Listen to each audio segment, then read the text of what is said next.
Salve, salve, firmeza. Bom, vamos falar um pouco da metodologia que vai entrar em vigor agora, que é a Apex Predator, certo? Primeiramente, eu não vou usar ela em mim, nem uso em totalidade, porque eu sou um powerlifter. Eu gosto de erguer carga, só, é o que eu gosto de fazer. Mas para as outras pessoas que querem também desenvolver outras características como sua flexibilidade, velocidade, né, no tamanho, no quesito volume, vai ser de suma importância que elas confiram a metodologia. A maioria dessas características, né, nosso working capacity, capacidade cardíaca, elas refletem diretamente, né, no nosso treino de força. Querem um exemplo muito interessante?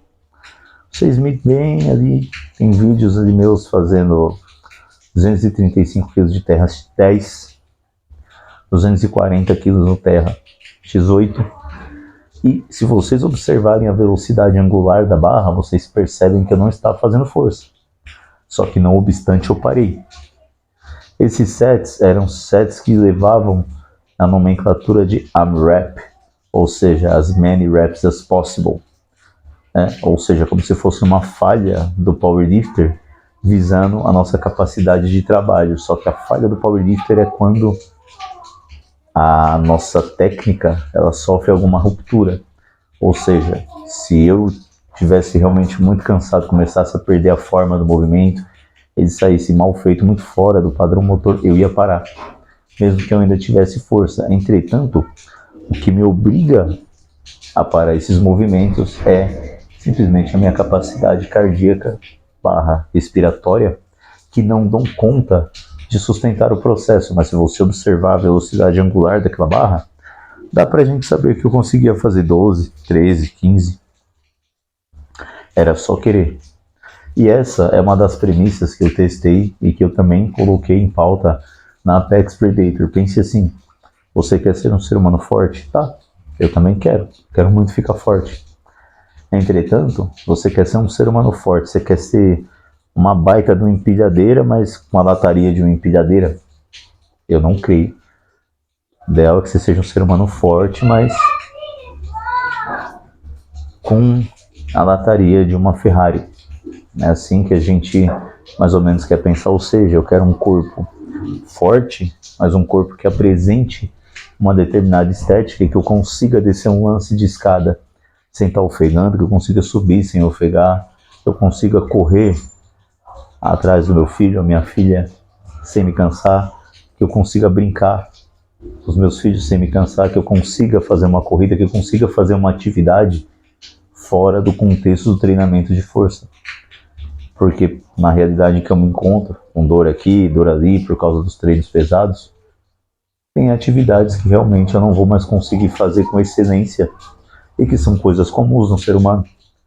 Descer um lance de escada, abaixar, me deitar para pegar alguma coisa embaixo da cama, né, pelo fato de eu ter negligenciado essas outras valências, né, eu estou pagando um preço muito alto. E uma das premissas da Apex Predator é que outras pessoas não paguem um preço parecido.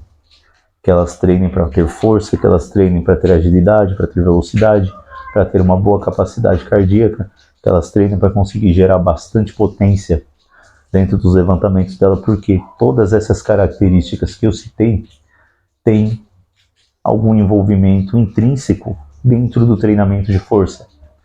Ou seja, por mais que treinar potência seja apenas uma valência da força, por mais que treinar a RFD, a Rate of Force Development, ou seja, capacidade de geração de força, não seja o mesmo que treinar força, ela tem uma parcela, né, de ação dentro do treinamento de força. Treinar explosão também não é uma coisa que é intrínseca do treinamento de força, mas treinar explosão reflete na RFD, que reflete diretamente no seu treino de força.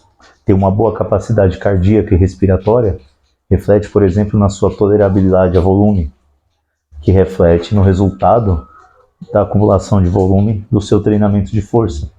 Então, todas essas valências, elas têm alguma ação dentro do treinamento de força.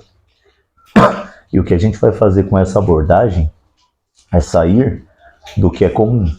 Ou seja, imagine a Westside Barbell, que tem aquela GPP, ou seja, um dia em que o atleta ele se prepara para treinar outras habilidades que não sejam a força. É o dia que o atleta faz cardio, faz sled, mas esse, na premissa da Westside, é um dia, chamado de GPP Day, ou seja, General Physique Preparation Day, preparação física geral. Só que um dia só para você cuidar de todos os outros aspectos que têm impacto no seu treinamento de força é um dia apenas, um dia só. E para que fazer isso quando você pode se manter grande, forte, condicionado, flexível, veloz durante todo o ano, ou melhor, durante toda a sua vida útil? Por que não fazer isso? Por que não optar por uma rotina que pode melhorar todas essas suas características, ter um impacto positivo direto na sua vida? Já pensou? Então a gente está de face a uma metodologia que vai ter períodos onde o foco vai ser explosão, hipertrofia, onde o foco vai ser geração de velocidade, melhora da sua capacidade cardíaca e respiratória, só que a base de toda a metodologia é a única porcaria que eu sei fazer e gosto de fazer, que é força. Ou seja, a base de tudo isso vai ser o powerlift, só que nós vamos usar ele com intensidades, volumes e com intenção distinta, porque a intenção é o que determina bastante para que a gente vai conseguir usar, né, o carry-over ou o próprio movimento em si, não só o carry-over desse movimento no nosso dia a dia. Então, por exemplo, porque uns 8 anos atrás, quando eu entrei na empresa para trabalhar assim, lá no pastel, para carregar um caminhão, eu carregava um caminhão sozinho, eram 2, 3 pessoas, depois se tornou só eu. Por quê? Porque dado o treino de força, eu tinha força para jogar tudo para cima do caminhão sozinho. O motorista chegava e estava dormindo dentro do caminhão. Da mesma forma, porque eu conseguia carregar vários objetos de um lugar para o outro e acabava meio que tirando o serviço de algumas outras pessoas e acabava sendo sempre requisitado para esse tipo de tarefa. Porque eu conseguia lidar com esse tipo de tarefa que pediam força, que pediam velocidade, com uma maestria a mais do que as pessoas. Não porque elas eram incompetentes, mas porque elas eram seres humanos destreinados. Então, força, velocidade, agilidade, flexibilidade são habilidades que nós precisamos como seres humanos.